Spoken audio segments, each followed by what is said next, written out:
Next, we hear Bartók's Third Piano Concerto, a work written very late in Bartók's career, one which he himself did not live to finish. As a matter of fact, his friend and compatriot Tibor Serli orchestrated what I believe were the last 13 bars of this work, which was otherwise complete as far as the notes themselves were concerned. Halsey Stevens, who has written the most thoroughgoing biography of the composer so far in English, has the following observations to make about the work. The serenity of the Third Piano Concerto is remarkable among Bartók's larger works. His progressive trend toward both structural and tonal lucidity is exemplified throughout the score. In both texture and orchestration, there is extreme clarity, sometimes to the point of tenuousness. The first theme, a highly ornamented song-like melody, apparently influenced by the Romanian doina, is presented in pure form, doubled in single notes 2 octaves apart in the piano, with a minimum of accompaniment in the second violins and violas. The rest of the movement is treated with the same reticence or tenderness. The other movements have more striking qualities. The Adagio religioso, with its rather naive chorale, embracing a trio in the night music idiom, and the energetic concluding rondo, which contains some of Bartók's most spontaneous fugal writing. The trio is based upon actual bird calls, which Bartók had notated in Asheville, North Carolina in 1944. Perhaps it isn't totally coincidental that this work, apparently intended for his wife, Dita Pasteri Bartók, reverts to the mood of the out-of-doors movement dedicated to her nearly 20 years earlier. Nelson Freire, the pianist in the Bartók concerto we're about to hear, began his career in a rather interesting way. The story has it that he began it when he was 3 by climbing onto the piano bench after hearing his sister play and repeating, without error, every note she'd played. He's now 26. When he was 12, he was the first prize winner at Rio de Janeiro's international competition and won out over 80 other pianists. In 1964, he won both the Dinu Lipati Medal in London and the Viana da Mota Prize in Lisbon. He made his American debut here with the Los Angeles Philharmonic under Pierre Boulez in 1969. He's toured the country twice since then, and he's played in nearly every major city of the world. Most of all, he concertizes throughout South America, Spain, Portugal, Holland, Austria, Scandinavia, Germany, and England. Madame Bartók, by the way, distraught after the death of Bartók, returned to Hungary and has been in a rather tenuous mental state ever since that time. She's prevailed upon by Hungarians from time to time to do a bit of recording, and finally she has actually gotten around to recording herself this Third Piano Concerto in Hungary, the work which was dedicated to her. And now, Nelson Freire comes forward, followed by Gerhard Samuel, and together they perform Bartók's last completed work, his Piano Concerto No. 3.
You've heard Brazilian pianist Nelson Freire performing Bartók's Piano Concerto No. 3 with the Los Angeles Philharmonic Orchestra, conducted by its associate conductor, Gerhard Samuel.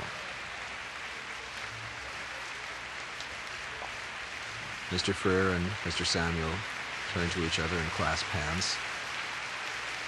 And now Mr. Freire shakes the hand of David Fazina, the orchestra's concertmaster. Mr. Samuel asks the entire orchestra to rise and share this applause. And now they leave the stage. After the last bar of the third piano concerto, Bartók has written the Hungarian word "vég," the end. The late Ferry Roth, leader of the Roth Quartet, was a compatriot of Bartók and spent much time with him. I think that Bartók was a very great pianist. But because Hungarian music, Hungarian peasant music, has a certain percussive quality, he took over this percussive quality into his playing. When he was criticized as a pianist, he was not criticized because he didn't have a magnificent technique or a great deal of expression and emotion in his playing. He was criticized because he was very percussive. But this percussiveness was very typical on Hungarian music and Hungarian peasant kind of performance. And the cymbalin, too, was a rather percussive-sounding instrument. Yes, and while this toccata-like playing, that was very typical on Bartók. I remember we were playing in Monza and in other places with him some Mozart piano quartets. He played with the quartet. He played Mozart heavenly with all this somewhat percussive quality. It was very, it was a little bit like a sound of a harpsichord. Oh. But certainly Mozart, it was not very far from harpsichord kind of playing and sound. And in one concert when we played a Mozart piano quartet, this happened in Monza. After the first movement, he looked very uncomfortable. And I was looking to him, and he said, "Could you move a little bit on the side?" And he was showing me the place how he should move. Because there was in the first row in the audience a lady who was fanning herself. It was a hot day, in a different rhythm than he played. So he was very uncomfortable, and I was moving to cover her up. But I was in a very difficult position because from then on I got this bad rhythm, so I had to turn my face away. But this was a joke too. Bartók was a very precise man as a musician. You were in many rehearsals with him, rehearsing his own music. What kinds of things would he work for with you? He was the most precise kind of musician, the most exact, the most demanding. In these rehearsals I just want to mention you two things. When it came to the tempo had to be just that, and no slower and no faster. Sometimes he would control himself. He would mark the tempo with a certain tempo marking of the metronome, and he would take out a pocket metronome. I don't know if you know those. No. He would take out and control himself if he's right. And then he said, "This has to be." He was exactly asking the same tempo and the timing. And sometimes we have arrived to a place where he was asking a great deal of brutality and barbaric handling of the instruments. And once I told him, "Bela, I have a beautiful Italian instrument. I just cannot handle it that way." He made a face to let me to understand that he is not interested in this beautiful instrument. He's interested only in the music, and it has to be brutal, and it has to be harsh, and that's what it is.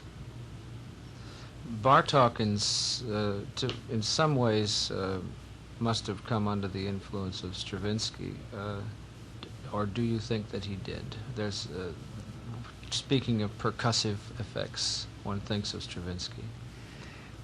In these many years that I was playing with him and met him in privately or in trains or in rehearsals.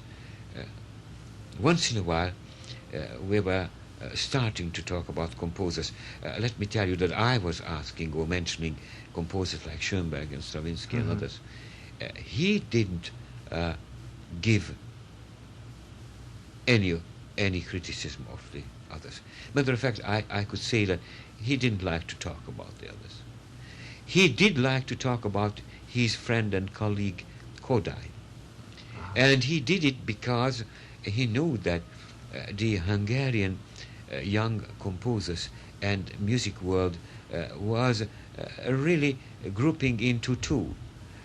One that followed Kodály, one that followed Bartók, though they were the greatest friends. And he was always trying to bring us to understand, to have a great respect for Kodály.